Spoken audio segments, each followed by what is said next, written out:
राजनीतिक में एक बार फिर आपका स्वागत है। मैं हूं आपके साथ मस्त रामदलाल। पेश करते हैं हिमाचल प्रदेश की प्रमुख खबरें। हिमाचल प्रदेश के सरकारी कर्मचारियों के सेवा लाभ और विस्तार से जुड़े कानून को लेकर हिमाचल प्रदेश हाई कोर्ट के फैसले के खिलाफ राज्य सरकार की याचिका सुप्रीम कोर्ट ने खारिज कर दी। सुप्रीम कोर्ट ने न्यायाधीश विक्रम नाथ और संदीप मेहता की खंडपीठ ने स्टेट ऑफ हिमाचल प्रदेश बनाम देवेंद्र कुमार और अन्य के मामले में ये फैसला सुनाया। जाहिर तौर से इस फैसले के आने के बाद ये हिमाचल प्रदेश के कर्मचारियों की अब तक की सबसे बड़ी जीत मानी जा रही है, क्योंकि इसी साल 25 अप्रैल 2026 को हिमाचल प्रदेश हाई कोर्ट ने कर्मचारियों के हित में बड़ा फैसला सुनाते हुए ये निर्णय दिया था कि हिमाचल प्रदेश हाई कोर्ट ने अनुबंध कर्मचारियों की सीनियरिटी एवं सेवा शर्तों से जुड़े एक्ट को खारिज कर दिया था। दरअसल हिमाचल प्रदेश सरकार ने दिसंबर 2024 के विधानसभा शीतकालीन सत्र में हिमाचल प्रदेश सरकारी कर्मचारी भर्ती एवं सेवा शर्तें विधेयक 2024 लाया गया था, जिसे राज्य सरकार ने विधानसभा में ध्वनिमत से पारित कर एक नया कानून बना दिया था। इस कानून को उच्च अदालत में चुनौती दी गई थी। इस पर हाई कोर्ट ने न्यायमूर्ति विवेक सिंह ठाकुर व न्यायमूर्ति रोमेश वर्मा की खंडपीठ ने सरकार की तरफ से बनाए एक्ट को खारिज कर दिया था। हाई कोर्ट ने Devendra Kumar versus state of Himachal मामले में यह अहम फैसला सुनाया था। गौरव तलब है कि इससे पहले पूर्व में हाई कोर्ट के मुख्य न्यायाधीश रहे न्यायमूर्ति MS रामचंद्र राव की अगुवाई में पहली खंडपीठ ने राज्य कर्मचारियों से जुड़े मामले में कर्मचारियों को वरिष्ठ और वित्तीय लाभ नियुक्ति की तिथि देने का फैसला सुनाया था। लेकिन इसके बाद कांग्रेस सरकार ने इससे उल्ट एक नया विधेयक पारित किया। बिल पारित हुआ तो कर्मचारी वर्ग फिर से हाई कोर्ट पहुंच गए और हाई कोर्ट ने बड़ा फैसला देते हुए एक्ट को रद्द कर दिया। इससे पहले प्रदेश में सरकारी कर्मचारियों के अनुबंध की समय अवधि अलग अलग होने के बाद वरिष्ठ और वित्तीय लाभ को लेकर सरकारी कर्मचारी अदालत पहुंचे थे। शुरुआत में एग्रीमेंट पॉलिसी के तहत कमीशन पास कर्मचारियों को 8 साल बाद रेगुलर किया गया था। इसके बाद अनुबंध अवधि को घटाकर 6 साल कर दिया गया। बाद में इस अवधि को 5 साल कर दिया गया। अब 3 साल कॉन्ट्रैक्ट पीरियड कटने के बाद कर्मचारियों को रेगुलर करने का प्रावधान किया गया था, लेकिन इसके बाद 2 वर्ष कर दिया गया। पूरा ये मामला आपको समझाते हैं दरअसल क्या है। हिमाचल प्रदेश में 2007 के आसपास से एक नई पॉलिसी आई, जिस पर कहा गया कि पहले दिन से अगर प्रदेश में रेगुलर भर्ती की जाती है तो फिर हिमाचल प्रदेश पर वित्तीय बोझ ज़्यादा पड़ेगा। तत्कालीन वित्त सचिव श्रीकांत बाल्दी उन्होंने राज्य सरकार को एक नई प्रपोजल दी, जिसमें यह कहा कि हिमाचल प्रदेश में अनुबंध आधार पर भर्तियां शुरू की जाए, ताकि कॉन्ट्रेक्चुअल पीरियड ऐसा रखा जाए कि शुरुआती दौर पर कर्मचारियों को कम वेतन देना पड़े। और ये कवायद ऐसी शुरू हुई। शुरुआती दौर पर 8 साल का कॉन्ट्रेक्चुअल पीरियड था, उसके बाद 7, 6, 5, 3, 2। लेकिन हुआ क्या, जब ये कर्मचारी अपने हकों की मांग को लेकर करने लगे, क्योंकि डिस्प्यूट कहाँ आने लगा, कुछ डायरेक्ट भर्ती के बाद कर्मचारी प्रमोशन को लेकर दरवाजा खटखटाने लगे।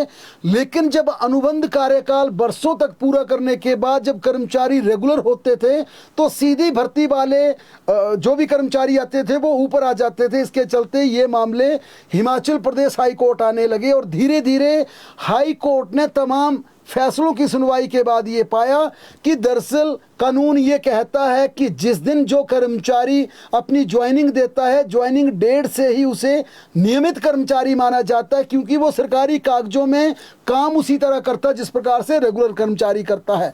वह 10 से 5 तक ड्यूटी करता है, जो निर्धारित समय उसके अकॉर्डिंग वो काम करता है। इसलिए हिमाचल प्रदेश हाई कोर्ट ने साफ कहा कि जिस दिन राज्य के जिस कर्मचारी की ज्वाइनिंग होती है उसी दिन से उसके वित्तीय लाभ दिए जाएंगे, चाहे वो उसकी वरिष्ठता का लाभ हो, उसकी प्रमोशन का लाभ हो, या फिर उसे वित्तीय लाभ दिए जाने की बात हो। क्योंकि जिन कर्मचारियों को 8 साल बाद रेगुलर किया था, हाई कोर्ट का फैसला आने के बाद वो तमाम कर्मचारी अपनी पेंशन को लेकर 8 साल पीछे से बेनिफिट मांगने लगे, कर्मचारी अपनी प्रमोशन को लेकर पीछे से बेनिफिट मांगने लगे। और धीरे धीरे जब तेजी के साथ ये मामले हाई कोर्ट में सरकार के खिलाफ जाने लगे तो एक वक्त ऐसा आ गया जब हिमाचल प्रदेश सरकार को करीब 10,000 करोड़ करोड़ की देनदारी का खाका दिखा। वित्त विभाग से बैठकें चली, बैठकों का कई दौर चले। राज्य सरकार ने हाथ खड़े कर दिए कि हम इन कर्मचारियों को जो हाई कोर्ट से लगातार केस जीत कर आ रहे हैं, हम इन्हें इतने वित्तीय लाभ नहीं दे पाएंगे। दूसरा, अगर इन कर्मचारियों को डेट ऑफ ज्वाइनिंग से तमाम बेनिफिट्स दिए जाते हैं तो फिर हिमाचल प्रदेश में प्रमोशन का सारा चैनल गड़बड़ा जाएगा और जो लोग इस समय निदेशक पद पर, कोई डिपार्टमेंटल विभागीय स्तर पर जो डायरेक्टर बन चुके हैं वो नीचे आ जाएंगे और जो अनुबंध सेवाओं पर आए हैं वो ऊपर आ जाएंगे, यानी कि हिमाचल प्रदेश की सीनियोरिटी उथल पुथल हो जाएगी। हुआ क्या, फिर राज्य की सुक्खू सरकार ने विधानसभा में एक बिल लाया और इस बिल में कहा कि 2003 यानी पिछली डेट से सरकार ने बिल लाया कि उससे पहले जितने भी लोग अपनी देनदारियों को लेकर कोर्ट का दरवाजा खटखटा रहे हैं वो नियम हमने निरस्त कर दिया। कोई कर्मचारी अपनी देनदारियों को लेकर अपना दावा प्रस्तुत नहीं कर पाएगा। यानी एक बिल में सरकार ने वो तमाम कर्मचारियों को उनकी डिमांड को खारिज कर दिया कि वह अपनी डेट ऑफ ज्वाइनिंग से वित्तीय लाभ मांगेंगे। जाहिर तौर पर कर्मचारियों को यह फैसला नागवार गुजरा। कर्मचारी फिर हिमाचल प्रदेश हाई कोर्ट पहुंचे। हाई कोर्ट में जिस प्रकार से फैसला आया वो सबके सामने है। फिर कर्मचारी इस फैसले को लेकर सुप्रीम कोर्ट भी गए। राज्य सरकार, माफ कीजिएगा, कर्मचारियों के हित में हाई कोर्ट में फैसला आया, फिर राज्य सरकार सुप्रीम कोर्ट गई और सुप्रीम कोर्ट में आज रिट पिटीशन खारिज हो गई। अब क्या होगा, अब नियमानुसार जो सुप्रीम फैसला यानी हिमाचल प्रदेश के कर्मचारियों की बड़ी जीत हुई है उसके अनुसार अब कर्मचारियों को ज्वाइनिंग डेट से उनके वित्तीय लाभ देने पड़ेंगे। कई कर्मचारी अपनी पेंशन को जिन्होंने 8 साल का अपना कॉन्ट्रेक्चुअल पीरियड पूरा किया वो 8 साल पहले से पेंशन के लिए एलिजिबल हो जाएंगे। कई कर्मचारी फिर अपनी प्रमोशन के लिए काफ़ी पहले से एलिजिबल हो जाएंगे और ख़ासकर जिन कर्मचारियों ने अपने अनुबंध कार्यकाल का समय पूरा किया है वो डे 1 से अपनी रेगुलर सेवाओं को लेकर अपना मजबूत दावा प्रस्तुत कर देंगे। जाहिर तौर पर अभी सुप्रीम कोर्ट का फैसला हुआ है, अब राज्य सरकार इस पर लॉ ओपिनियन लेगी। लॉ ओपिनियन लेने के बाद अब राज्य सरकार इस मामले को कैबिनेट में जा सकती है। फिर बड़ा फैसला होगा क्योंकि जो 10,000 करोड़ की देनदारी करीब करीब 2024 में थी, अब यह माना जा रहा है कि अब मौजूदा स्थिति में कर्मचारियों को डेट ऑफ ज्वाइनिंग से वित्तीय लाभ देने पड़ते हैं। ये राशि का आंकड़ा 15,000 करोड़ चला जाएगा।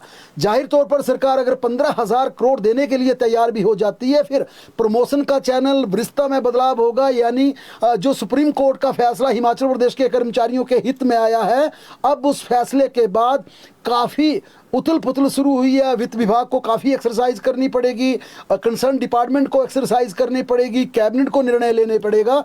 लेकिन साफ शब्दों में फैसला वही हुआ है जिसे हिमाचल प्रदेश के कर्मचारी डे 1 से कह रहे थे कि क्योंकि ये हाई कोर्ट ने भी कहा था कि कॉन्ट्रैक्ट कोई शब्द नहीं होता, कॉन्ट्रेक्चुअल सर्विसेज कुछ नहीं होती। कायदे से नियम के अनुसार जिस दिन कोई कर्मचारी अपने सेवा काल में आया है, जिस दिन उसने अपनी नौकरी में ज्वाइनिंग दी है, उसी दिन उसे नियमित कर्मचारी माना जाएगा। हाई कोर्ट ने इनडायरेक्ट ये भी कहा था कि जो आप चाहे ट्रेनी भर्ती है, आपका अनुबंध, आपकी कॉन्ट्रेक्चुअल सर्विसेज है, ये सिर्फ शब्दों का जाल है। कर्मचारी पहले दिन से रेगुलर माना जाता है, चाहे उसके वित्तीय लाभ देने हैं, उसको वरिष्ठता का लाभ देना है, उसको प्रमोशन का लाभ देना है, वो डेट ऑफ ज्वाइनिंग से गिना जाएगा। जाहिर तौर पर यह हिमाचल प्रदेश के कर्मचारियों की बड़ी जीत है, सबसे बड़ी जीत है। अब देखना कि राज्य सरकार सुप्रीम कोर्ट के इस फैसले के बाद किस प्रकार से उस फैसले को इंप्लीमेंट करती है। और जो 10,000 करोड़ का 2024 में देनदारी कर्मचारियों की थी, अब करीब करीब ये वित्त विभाग का मोटा मोटा एक अनुमान है कि वो आंकड़ा 15,000 करोड़ की देनदारी का हो गया है। प्रमोशन का चैनल है यहाँ पर। ओल्ड पेंशन को लेकर कई ऐसे तमाम कर्मचारी एलिजिबल हो जाएंगे जिनका 10 साल का कार्यकाल पूरा नहीं था, क्योंकि अब तो 8 साल के कॉन्ट्रेक्चुअल सर्विसेज वालों का 8 साल जुड़ जाएंगे, 5 सभी के जुड़ेंगे। तो ये एक बहुत बड़ा फैसला है।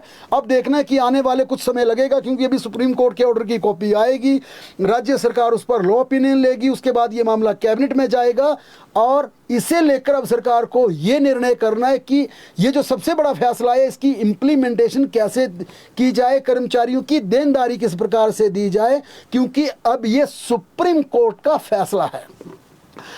इस वर्ष 15 अगस्त को स्वतंत्रता दिवस के अवसर पर सभी सरकारी स्कूल खुले रहेंगे। इस संबंध में स्कूल शिक्षा निदेशालय ने सभी जिला उपनिदेशकों और राजकीय वरिष्ठ माध्यमिक विद्यालयों के कॉम्प्लेक्स के प्रधानाचार्यों को आवश्यक दिशा निर्देश जारी कर दिए हैं। शिक्षा निदेशालय द्वारा जारी आदेशों के अनुसार ये कहा गया कि स्वतंत्रता समारोह के दिन यानी 15 अगस्त के दिन स्कूल खुले रहेंगे। उस दिन स्कूलों में स्वतंत्रता समारोह धूमधाम से मनाया जाएगा। साफ शब्दों में इसका अर्थ ये हुआ कि हिमाचल प्रदेश के सरकारी स्कूलों की 15 अगस्त के दिन की छुट्टी रद्द होगी। उस दिन स्कूल खुले रहेंगे। इसे लेकर हमारी तमाम अधिकारियों से भी बात हुई कि 15 अगस्त को अगर यहाँ पर छुट्टी कैंसिल हुई है, उस दिन तमाम टीचर्स को, स्टूडेंट्स को स्कूल आना है, तो उसके बदले टीचर्स को छुट्टी कब दी जाएगी? क्या क्योंकि 16 अगस्त को वैसे ही छुट्टी है, क्या उसकी छुट्टी को एडजस्ट किया जाएगा या फिर उस छुट्टी की कटौती को पूरी तरह से नज़रअंदाज किया जाएगा? इस पर फिलहाल फैसला होना कि जो नोटिफिकेशन हुई है उसमें सिर्फ इतना कहा गया है कि 15 अगस्त को हिमाचल प्रदेश के स्कूल खुले रहेंगे। प्रदेश के सरकारी प्राथमिक विद्यालयों में लागू किए गए कॉम्प्लेक्स स्कूल सिस्टम को लेकर सरकार ने शिक्षक संगठनों को बातचीत के लिए बुलाया है। राज्य सरकार के इस फैसले, राज्य सरकार ने अपने ही फैसले की समीक्षा करने के लिए, उस डिसीजन को रिव्यू करने के लिए अब उच्च स्तरीय समिति का गठन किया है। इसके अलावा 5 अगस्त को शिक्षक संगठन को बातचीत के लिए बुलाया है। अब फैसला ये होना है कि हिमाचल प्रदेश के प्राइमरी स्कूल जो नीचे के स्कूल है, क्या उनकी जवाबदेही भी प्रिंसिपल को होगी? क्या प्रिंसिपल के अधीन तमाम मिडिल प्राइमरी स्कूल काम करेंगे या पहले की तरह उनकी व्यवस्था जारी रहेगी? इसके लिए सरकार ने उच्च स्तरीय कमेटी गठित कर दी है। 5 अगस्त को बातचीत का दौर भी शुरू होगा क्योंकि विरोध पूरे प्रदर्शन में हो रहा है। प्राइमरी टीचर अपना धरना प्रदर्शन कर रहे हैं। मुख्यमंत्री को धरना स्थल पर भी जाना पड़ा था बातचीत के लिए। अब देखना यह कि सरकार आरंभिक स्तर पर तो मान गई है, यानी यूं कहें कि जो हमारी बैकबोन है प्राइमरी टीचर्स, उनके आगे सरकार ने अपनी सहमति जता दी है कि एक उच्च स्तरीय कमेटी इस पर जांच करेगी और साथ में 5 को बातचीत की दौर भी शुरू हो जाएगा। अच्छी बात यह है कि बातचीत का दरवाजा अब खुल गया है। सरकारी स्कूलों में पढ़ाने वाले 1ली से 8वीं कक्षा के पात्र विद्यार्थियों को इसी वर्ष भी फ्री यूनिफॉर्म योजना का लाभ दिया जाएगा। प्रारंभिक शिक्षा निदेशालय ने वर्ष 2026-27 के लिए सभी छात्राओं तथा SC और BPL वर्ग के छात्रों को प्रति विद्यार्थी 600 रुपये देने की प्रक्रिया शुरू कर दी है और ये राशि डायरेक्ट बेनिफिट ट्रांसफर के माध्यम से सीधे छात्रों के बैंक अकाउंट में भेजी जाएगी। ADR की रिपोर्ट को लेकर भाजपा द्वारा लगाए गए आरोपों पर मुख्यमंत्री सुखविंदर सिंह सुक्खू ने तल्खी के साथ पलटवार किया। मुख्यमंत्री ने कहा कि रिपोर्ट के बहाने उन्हें बदनाम करने की सुनियोजित कोशिश की जा रही है। मुख्यमंत्री ने स्पष्ट किया कि चीफ मिनिस्टर बनने के बाद उन्होंने कोई नई संपत्ति हिमाचल प्रदेश में नहीं खरीदी और अपनी सभी संपत्तियों का विवरण पहले ही चुनावी शपथ पत्र में सार्वजनिक कर चुके हैं। मुख्यमंत्री ने कहा जिस जमीन का जिक्र ADR रिपोर्ट में किया जा रहा है वह उन्होंने काफ़ी समय पहले खरीदी थी।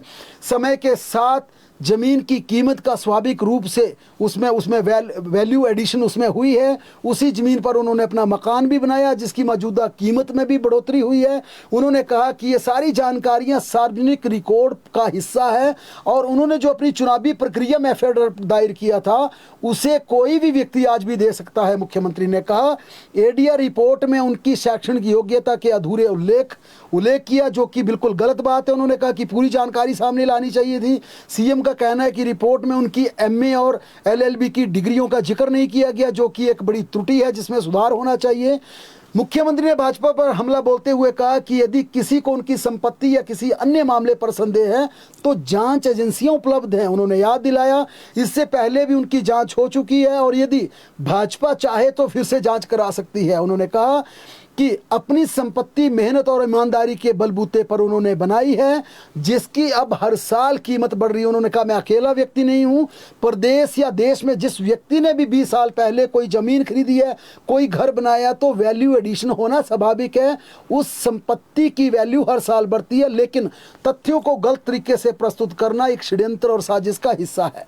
कांग्रेस विधायकों के भाजपा में जाने की अटकलों पर प्रतिक्रिया देते हुए मुख्यमंत्री ने कहा कि यदि कोई विधायक पार्टी छोड़ना चाहता है तो वह जा सकता है, उसे कौन रोकेगा। लेकिन साथ ही उन्होंने स्पष्ट किया कि हिमाचल प्रदेश कांग्रेस का कोई भी विधायक या पदाधिकारी या नेता अब भाजपा में जाने की सोच भी नहीं सकता। उन्होंने ये कहा कि उल्टा भारतीय जनता पार्टी के कुछ विधायक जरूर हमारे संपर्क में हैं, लेकिन ऐसे लोगों को हम अपनी पार्टी में शामिल नहीं करेंगे जिनके ऊपर चंदा चोरी के आरोप लगे हैं, जिनके ऊपर पेपर लीक करने के आरोप लगे हैं। मुख्यमंत्री के इस बयान के तुरंत बाद नेता प्रतिपक्ष जयराम ठाकुर ने प्रतिक्रिया देते हुए मुख्यमंत्री पर पलटवार कर दिया। उन्होंने कहा कि मुख्यमंत्री सुखविंदर सिंह सुक्खू ने हर नाकामी पर भाजपा को कोसने की अब एक शुरुआत कर दी है।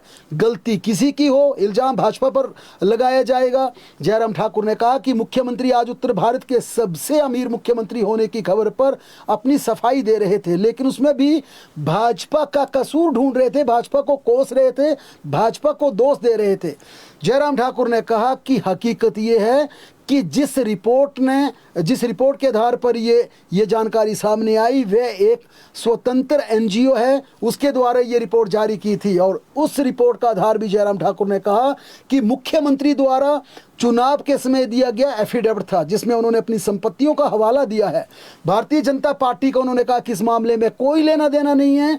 जो एफिडेविट खुद मुख्यमंत्री ने दिया था, जो उन्होंने अपनी संपत्ति का ब्यौरा दिया था, वही रिपोर्ट ने कहा है, और इसमें भाजपा का कसूर कहाँ है।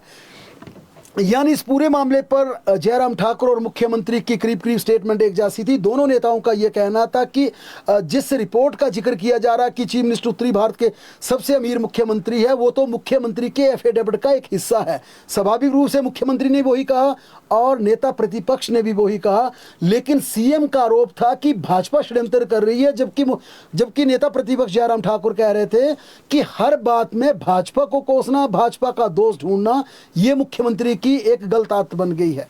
वहीं जयराम ठाकुर द्वारा सुप्रीम कोर्ट द्वारा सरकारी कर्मचारियों की भर्तियों की सेवा की शर्तें विधेयक 2024 की याचिका को खारिज करने का स्वागत किया। उन्होंने कहा कि हिमाचल प्रदेश के कर्मचारियों की सुप्रीम कोर्ट में सबसे बड़ी जीत है और सरकार की नाकामी है।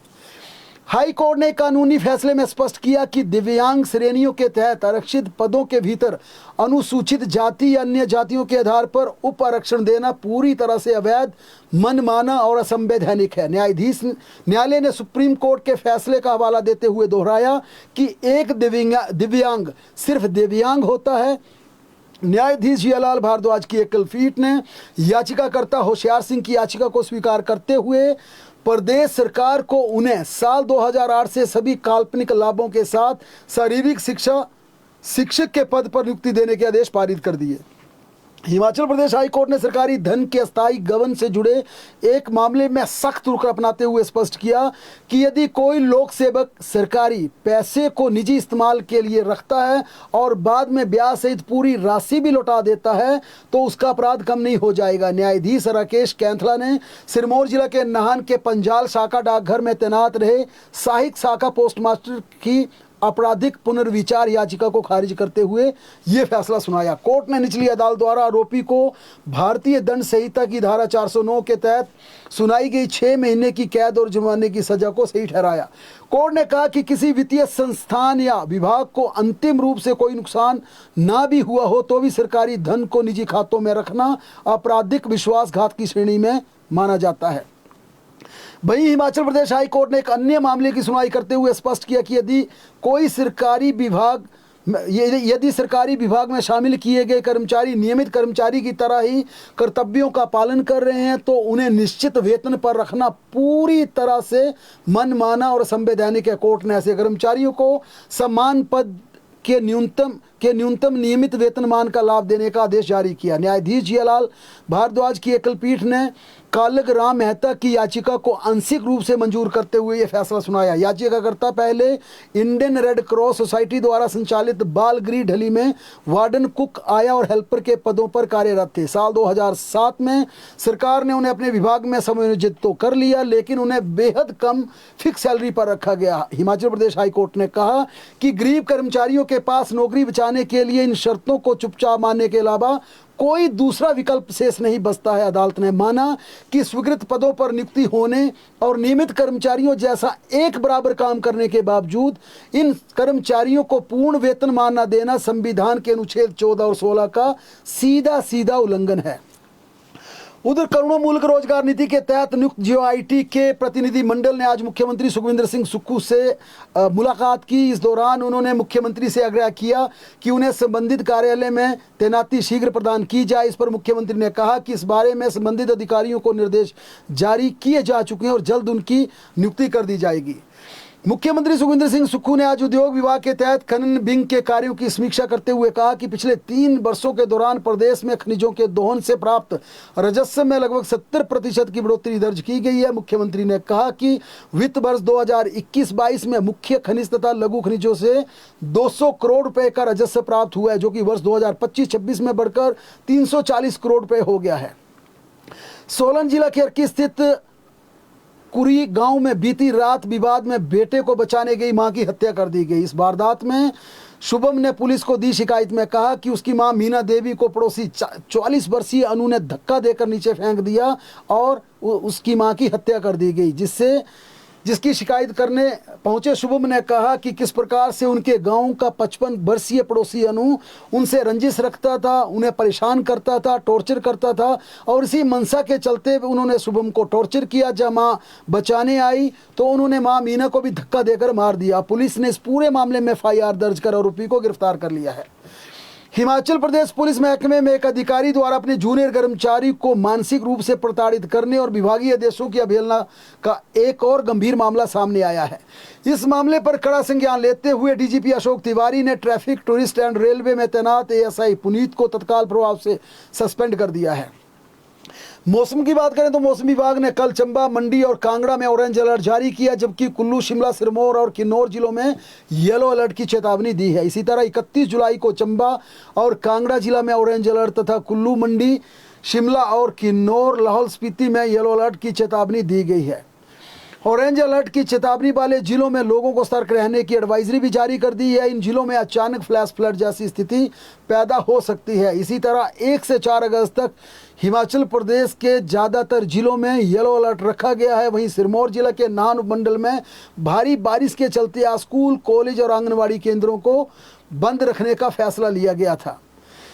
फिलहाल मुख्यमंत्री सुखविंदर सिंह सुक्खू का अब चंबा मिंजर के समापन समारोह के लिए कार्यक्रम जारी कर दिया जा रहा है, जिसमें कहा जा रहा है कि मुख्यमंत्री मिंजर मेले के समापन समारोह में जाकर चंबा में इस कार्यक्रम की अध्यक्षता करेंगे और इस दौरान चंबा विधानसभा में कई उद्घाटन और शिलान्यास भी करेंगे और इसके लिए कई विकल्प तैयार किए जा रहे हैं। 3 विकल्पों पर मुख्यमंत्री का चंबा का रूट तय किया जा रहा है, जिसमें कहा रहा है कि मुख्यमंत्री अगर सीधा मौसम साफ रहा तो शिमला के नाडेल से सीधे चंबा के लिए उड़ान भरेंगे। दूसरा विकल्प रखा गया कि चंडीगढ़ से गग्गल हवाई अड्डे के लिए उड़ान भरेंगे, फिर सड़क मार्ग से होते हुए चंबा जाएंगे।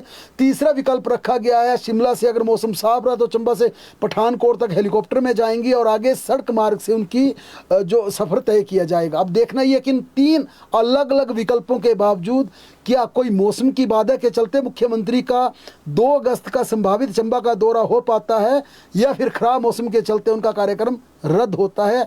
हालांकि मुख्यमंत्री कार्यालय को ये निर्देश जारी कर दिए कि उनका चंबा का शेड्यूल जारी कर दिया जाए, चंबा का टूर प्रोग्राम जारी कर दिया जाए। बहरहाल प्रदेश की तमाम बड़ी खबरों के लिए लगातार जुड़े रहें हमारे साथ, देखते और पढ़ते रहें हिमाचल दस्तक।